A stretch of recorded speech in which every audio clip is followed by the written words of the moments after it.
علیکم، آپ دیکھ رہے ہیں کے نیوز ایس ڈی میں ہوں حارث علی شاہ گیلانی۔ چلتے ہیں آج کی اہم خبروں کی طرف۔ خبروں کا سلسلہ آگے بڑھاتے ہوئے رک کریں گے سعودی عرب کا، جہاں سے رپورٹ کر رہے ہیں ہمارے نمائندے حاجی ساجد ملک۔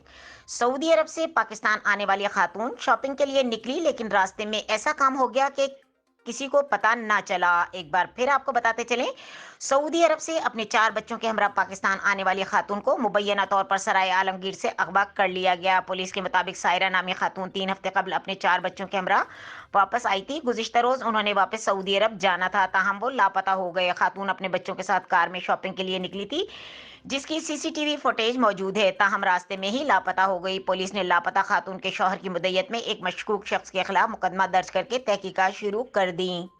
مزید خبروں اور اپڈیٹس کے لیے ہمارے ساتھ رہیے گا، تب تک کے لیے اپنا خیال رکھیے گا۔ اللہ حافظ۔